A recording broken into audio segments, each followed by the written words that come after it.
الرحيم الحمد لله رب العالمين ثم الصلاة والسلام على أشرف الأنبياء والمرسلين سيدنا ونبينا محمد وعلى آله وصحبه وسلم مركلة أرضي كسود هذا مادة بيولوجيا فصل كفون 4 chapter كن السدحات introduction to biotechnology عشر كن كواد وحن طبعا كبران دونا هدو بيدمو context كان صوص هذا وحن كبران دونا biotechnology mar labaad introduction ku saabsan biotechnology-ga sidoo kale waxaynu ku baran doonaa history of biotechnology taariikhda biotechnology-ga waxaan kale ku baran doonaa hadduu ilaahay yiraahdo fermentation khamiirinta waxaynu ku baran doonaa sidoo kale application of biotechnology ugu dambeyn waxaynu ku baran doonaa waxaan ku soo gabagabeynaynaa exercise waayahay marka uu cashirkaani dhamaado kadib ardayga learnerka bartuhu wuxuu awood u yeelanayaa in uu qeexi karo ama sharaxi karo ereyga biotechnology sidoo kalena uu ka garan karo taariikhda ay soo martay isbedeladii ku soo dhacay biotechnology-ga laga soo bilaabo xilligii traditionalka ilaa xilligan aan joogno ee modern biotechnology-ga la isticmaalayo sidoo kale awood wuxuu yeelan doonaa inuu ogaado hababka applicationska lagu dabaqo biotechnology-ga sida sameynta rootiga cheese-ka iyo caanaha fadhiya ee loo yaqaano yogurt waayahay haddaynu bilaawno cashirkeena koowaad waa hordhac ku saabsan biotechnology-ga kelmadda biotechnology waxay nooga kooban tahay 3 qaybood sida kaaga muuqato bios oo macnaheedu yahay life iyo techno oo ah tools iyo sidoo kale logos oo ah study literal meaning macnaha caadiga ah waxa loo noqonaysaa barashada cilmiga barashada toolska laakiin anagu ma baanin waxaan u baahanahay meaning cilmi ahaan biotechnology muxuu noqonayaa erey ahaan bios wuxuu taagantahay life techno tools logos study waxay noqonaysaa biotechnology aan u baahanahay is the use isticmaalkan isticmaalayno of microorganisms noolayaasha ilmaaragtada ah sida bacteriyada iyo funguska to make si loo sameeyo products wax soo saar kaasoo useful faa'iido u leh human bini'aadanka haddaba biotechnology waxay noqonaysaa in la isticmaalo microorganismska faa'iidada leh ee aanan dhibaatada lahayn funguska marka leena waa yeast bacteria marka leena lactic acid bacteria waxaynu ka soo saareynaa product faa'iido u leh mankind bini'aadanka maxay uga faa'iideysanayaan for commercial purpose ujeedooyin ganacsi hadda uga faa'iideysan karaan waayahay haddaynu ku bilaawno taariikh ahaan biotechnology-gu ereyga the word biotechnology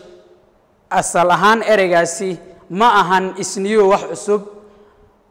but laakiin humans have used some biotechnology thousands of years ago ereygani صح qarniga 19aad bilowgiisii ayaa la hindisay laakiin biotechnology-gu isticmaalkiisa nolosha bini aadanka ayay la soo bilaabatay oo ma ahan wax cusub kumanaan sano ka hor ayaa la isticmaalay waxaan fahnay in biotechnology erey ahaan uu cusub yahay laakiin falka biotechnology-ga wuxuu ahaa mid la soo isticmaali jiray sanado badan in past biotechnology-yaashii hore ee xilliyadii hore noolaa waxay isticmaali jireen yeast cell si ay u khamiiriyaan alcoholic drinkska ama beer wine waxyaabaha khamriga markay rabaan inay soo saaraan waxay adeegsan jireen yeast-ga bacteriyadan waxay u adeegsan jireen markay soo saarayaan cheese farmaajada and yogurt iyo caanaha fadhiyo markay adeegsanayaan waayahay types of biotechnology qaybaha aynu u qaymin doono biotechnology-ga waxaan u kala saaraynaa 3 green biotechnology oo loo yaqaano agriculture biotechnology applicationska lagu isticmaalo agro oo ah land iyo culture oo ah cultivating beerasho waa beerista dhirta ama xanaaneynta dhirta sidoo kale waxaan qaadan doonaa taybiskeeda inay ka mid tahay red biotechnology oo ah medical applicationka lagu dabaqo daawooyinka sida lagu soo saaro antibiotic production iyo wixii la mid ah sidoo kale white biotechnology oo ah industrial biotechnology warshadaha isticmaalaan wax soo saarka enzymeska iyo chemicalska iyo insulin productionka iyo hormoonada haddaynu ka hormarno aan bilaawno green biotechnology waxaan u naqaanaa agricultural biotechnology-gu waa is a scientific technique waa hab cilmiyeysan user loo isticmaalo to improve in kor loo qaado la hormariyo plants wax soo saarka dhirta in kor loo qaado qaybta biotechnology-ga qaabilsan ayaa la yiraahdaa agricultural biotechnology haddaba science yahanadu waxa ay isticmaaleen ay hormariyeen habab badan oo ay ku horumarinayaan dalaga tusaale increase inay ziyaadiyaan agricultural productivity wax soo saarka dalag beereedku biotechnology-gan agricultural biotechnology ayaynu adeegsanaa oo science yahanadu way hormariyeen sidoo kale enhance waxay kor u qaadeen breeders ability to make improvement of crops in beeralaydu kuwa dhirta xanaaneeyo in ay kor u qaadaan ay hormariyaan wax soo dalaga qurxintiisa tusaale haddii gallaydu ay sabuulkeeda u yaraa miraha ku yaalla ee gallayduna tiradooda ay yareed waxay awood u yeelanayaan in ay soo saaraan sabuul xajmigiisu dheer yahay mirihiisuna badan yahay taasi waxay hormarinaysaa ay kor u qaadaysaa qiimihiisa haddaba use of biotechnology marka aan ka hadlayna biotechnology techniques markii la hormarinayo in agriculture tusaale waxaan soo qaadanaynaa mar labaad vitamin A deficiency markii uu dhaco oo fitamiinka aragga la xiriiro haddii ay dhacdo vitamin A deficiency waxaan naqaanaa fasalladeena dugsiga sare fasalka saddexaad ku soo qaadanay nutrition chapter-ka ah in deficiency of vitamin A ay keento night blindness indhahabeen ama ilmaha yari qofka markuu yar yahay haddii vitamin A deficiency ku dhaco inay u keeni karto inuu aragga beelo haddaba marka haddaan laga daaweyn biotechnology maxay soo saartay agricultural biotechnology innagoo ka faa'iideysanayno golden rice ayaa la soo saaray bariiska la yiraahdo oo lagu sameeyay hab genetically ah to produce isaguna wuxuu noo soo saarayaa maadada la yiraahdo beta carotene waa precursor waxay bilow u tahay oo ay sameysaa vitamin A iyadoo u bedelayso hadhow this beta carotene waxay inoo noqon doontaa vitamin A ay isugu ka bedeli doontaa waxaana haddaba cunno uu ku jiro golden rice waxay naga caawin doontaa in ay ina siiso vitamin A waxaana uga adkaanaynaa ina la'aantii ku dhici lahayd young age waayahay waxaynu soo galnay white biotechnology ama industrial biotechnology-ga loo yaqaan iyadoo waxay qaabeynayaa design lagu sameynayaa microorganismska bacteriyada iyo funguska mostly labadaas isticmaalnaa iyagaasaan waxaan ka soo saaraynaa useful substance sheeyaalo faa'iido leh oo muhiim u leh bini'aadamka sida chemicals enzyme iyo hormones ayaa la soo saarayaa hadhowna commercially waa la suuq geenayaa plastics waxyaabaha plastiga ah ayaa ka mid ah waxyaabaha ay white biotechnology ama industrial biotechnology uga faa'iideysano ugu dambeyn red biotechnology-ga la yiraahdo waa midda la xiriirto medicine daawada ereygaani waxaa loo isticmaalaa medical process waxaana la qaabeeyaa microorganismka ayaan qaabeynaynaa to make si aan uga dhigno products wax soo saar faa'iido la uga sameeyno such as sida antibiotic oo kale aan soo saarayna sida sawirkeeda kaga muuqdo sawirkaas sida noogu muuqdo daawooyinkaas ayaynu ka soo saarnay red biotechnology haddaba arday faa'iidada ama use-ka loo isticmaalo biotechnology techniques-ka la adeegsado in medicine waxaa ka mid ah production of medicines inaynu soo saarno daawooyin and pharmaceutical products for treating or diagnosing disorders inaan xaaladaha khalalka ku yimaado si loo ogaado loo daweeyo waxaan adeegsanaa medical biotechnology sidoo kale waxaa la qaabeynayaa manufacture of antibiotic and vaccines tallaalo iyo antibiotics ayaynu kaga faa'iideysanaa engineering of genetic defects waxaa jirta xanuuno lagu dhasho ilmaha oo ka dhashay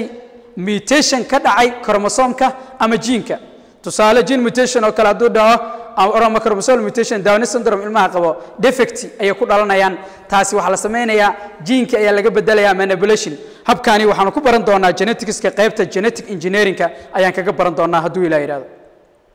waxaa kale loo adeegsadaa forensics qolooyinka dambiyada baaro ayaa loo adeegsadaa forensic science haddaba biotechnology-ga aynu dhahnay saddexdaas qaybood aan u qaybinay haddaan soo koobno waxaan u qaybin karnaa labadan qayb ee waaweyn ee kala ah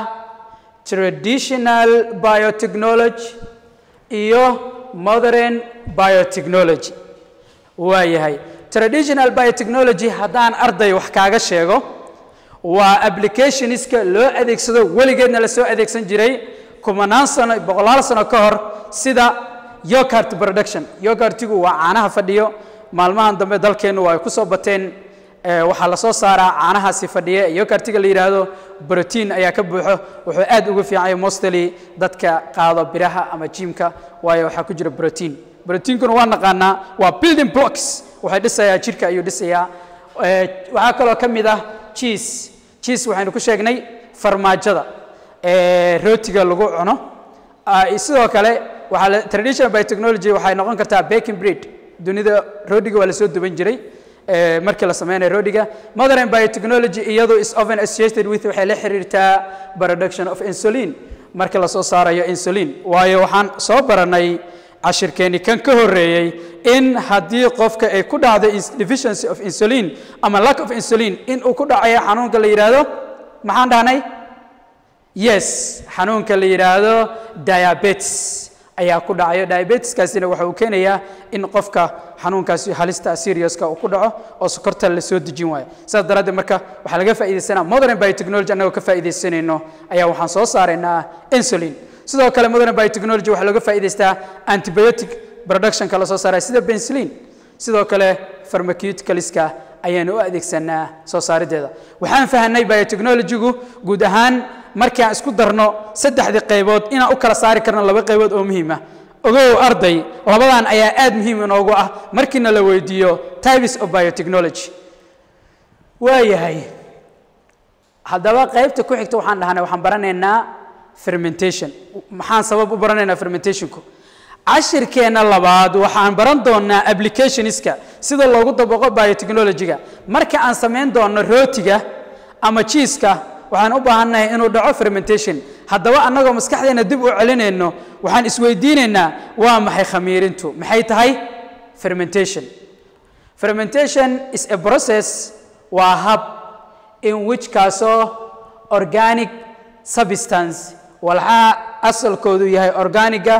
slowly broken down si tartiiba loo burburinayo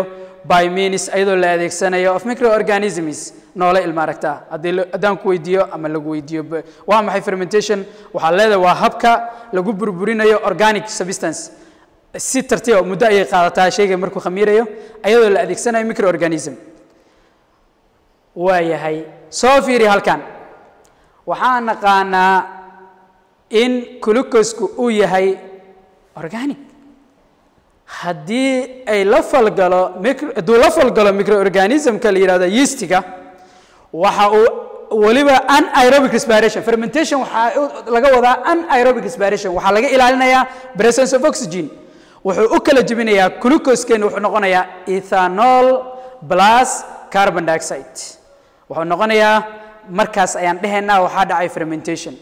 ethanol plus carbon dioxide waayahay glucose markan kore waa wide equation qaacidadu hadal ahaan u qoran tan hoose labaadna waa simple equation glucose ayaa waxaa la falgalay yeast waxaa soo saartay ethanol iyo carbon dioxide haddaba marka reactionka falgalka noocaas u dhacaya markaan shay starage ah oo aan meel gelino oo aan ka ilaalino hawada oo aan ku darno yeast waxaa noo soo baxaya natiijadana noqotay ethanol iyo carbon dioxide habkaasi ayaa la yidhaahdaa fermentation haddaba ogow fermentationku waxay ku dhacdaa inta badan heerkul waxay u baahan tahay 20 ilaa iyo 30 degree centigrade marka cajiinka la qaso ama burka la rabo in la dubo rootiga guriga muddada waxa qoraxda loo dhigayo wax kale maaha waxaa la raadinayaa heerkul ku habboon suitable temperature waliba waxaa loo baahan yahay in anaerobic condition xaalad laga ilaaliyo absence of oxygen without oxygen haddii ay dhacdo in oxygen uu la falgalo nooma imaanayo productiga aan raadinaynay ee ahaa in uu carbon dioxide soo baxo si khamiirinta ay u dhacday aan ku ogaano haddii ay sidaa dhacdo oxygen ethanolki waxaa la falgalaya oxygen la falgalaya waxaa soo baxayo vinegar khalkan cunada aynu ku darsano aynu u baahneen mar anaga waxaan rabnay inay dhacdo khamiirin sababtoo oxygen ayaa la falgalay waxaa soo baxday natiijo aan tii la rabay ahayn waayahay experimentigani tijaabadan fermentationka markii la sameynayo in yeast ayaan dul istaagaynaa wax yar haddii aynu soo qaadano yeast aynu ku darno glucose waxaan fahnay waxaan wadanaa glucose solution waxaan ku darnay yeast and put in a one place sidoo kalena waxaan fiirinay favorable condition-ka ay ku kori karaan ee u baahan yihiin diirimaad leh arrintaas hadday isu imaadaan waxaa caadi ah oo la og yahay it will begin to ferment waxaa bilaabanayo inay khamiiraan haddaan isku darno yeast oo fixisada ah iyo glucose waayahay say ku dhacaysaa markii waxay ku dhacaysaa yeast breaks down the glucose yeastiga ayaa waxay burburinaysaa glucose-ka si loo soo saaro energy waxaana dibadda u baxaya colorless gas taas ayaan rabnaa markii inaan ogaano in colorless gaskaasi waa carbon dioxide in carbon dioxide uu soo baxana waxaa inoo caddeynayo detergent waxaa inoo ah calcium hydroxide solution ama lime water oo maxaa dhacay see ku ogaanayaa the lime water changes into cloudy milk lime waterkii noo soo baxay ayaa waxaynu ka arkaynaa in caano ay isku beddeshay oo lime water quick lime taasi waxay noo caddeynaysaa inuu dhacay fermentation maxaa sababtoo ah carbon dioxide ayaa dibadda u baxay waxaana noo caddeynayo calcium hydroxide solution-ka ayaa wuxuu noqday cloudy aynu aragna marka in this experiment marka uu dhacayo tijaabadani glucose solution was boiled glucose solution-ka waa la karkarinayaa marka koowaad intaana lagu darin yeastiga and oil added on the top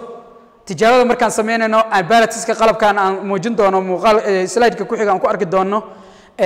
lakabka corona saliid ayaan ka dhigaynaa marka hore inta aynan ku darin yeastigana waan kululeynaynaa haddaba la soco arday halkaas ayaan waxaan kaa weydiin doonaa su'aalo waa inay la socotaa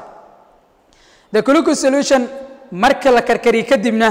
is then allowed waxaa loo ogolaadaa to cool inuu qaboobo before adding the yeast intaan lagu darin maskaxdaada isticmaal waxaan dhahnay tijaabadan markaan sameynayno waanu karkarinaynaa marka koowaad kuleel boil ku sameynaynaa kadibna saliid ayaan dusha uga dareynaa solution-ka kadibna waxaan u ogolaanaynaa inuu qaboobo intaanu ku darin yeastiga waa qaboojinaynaa su'aalahaasaan kaa weydiinaya hadhow la soco laab markii aan tagno aan tijaabadaani sameynayno qalabkaasi barataskani ayaan haysanaa flaskiga iyo test tube-kaasi waxaan dhahnay halkaasi waxaa inoogu jira sugar solution waa glucose sugar solution-ka aan sheegayno waa glucose waxaan ku dareynaa yeast why waxaan ognahay yeastigu inuu sameeyo breakdown of glucose inuu burburinayo marka hore su'aasha hadda aan ku weydiiyey dib aan isaga weydiin doonaa jawaabaheennana bixin doonaa korna top of the flaskigana waxaan ku shubnay oil layer lakab saliida maxaa dhacay maxaa is leedahay to prevent oxygen inuusan soo gelin waxaan ka ilaalinaynaa in oxygen uu soo galo waxaa noo samaysmay lime horaan usoo sheegay waxaan dhahnay waxaa noo samaysmay lime waterkaas calcium hydroxide-kana maxaa midabkiisu noqday cloudy calow ama milka caano taasina waxay noo caddeynaysaa in meesha uu jiro presence of what of carbon dioxide why haddaba glucose solution is boiled marka koowaad aynu tijaabadeena sameynaynay waxaan dhahnay glucose-ka waynu karkarinaynaa why sabab to kill natural bacteria marka hore aan soo qaadanayna hawada waxa la socda bacteria natural bacteria aan dilaynaa mar labaad haddii any presence of oxygen uu jiray ayaan drive off oxygen-ka ka saaraynaa tijaabada markaan sameynayna koowaad sababtaan u karkarinay labo why oil is added on the top of it maxaan oil isku ugu darnay to avoid oxygen to get in it oil lakabka sare ee oil layerka dabcan haddaan mar idiin celiyo lakab layerkaas sare wuxuu naga ilaalinayaa in oxygen u galo waayahay why sabab the glucose solution is allowed to cool before adding yeast markii hore maxaan u qaboojinay intaynu ku darin ka horna haddaan meeshii karkarsan aynu ku darno yeastiga tijaabadeena yeastiga la rabay inay shaqo noo qabato way dhimanaysaa kill the yeast cell-ka ma rabno marka inuu naga dhinto waxaan u baahannahay inuu sameeyo fermentation-ka ugu dambeyn cashirkeennii arday waxaan ku soo gabagabeynaynaa exercise-kan kooban oo ah looga baahan yahay arday kasta inuu keli uga shaqeeyo marka koowaad waxaad qeexdaa biotechnology maxay tahay biotechnology fermentation waxaad qortaa sample equation of fermentation marraba word equation waxaan u baahnahay inay ii soo qortid habka sumad ahaan oo u dhacayo isla egta fermentation-ka waxaa sidoo kale ina taxdaa magacawdaa noocyada biotechnology-gu adoo adeegsanayo the two broad categories-ka waaweyn oo ah kuma sheegayo adigaan kaa doonaya sidoo kale neem waxaa magacaawda 2 microorganismska ugu muhiimsan aynu adeegsano markaan isticmaalayno biotechnology aad baa u mahadsantiin waxaan idin rajaynayaa guul iyo horumar iyo caafimaad qab asalaamu calaykum waraxmatullaahi wabarakaatuh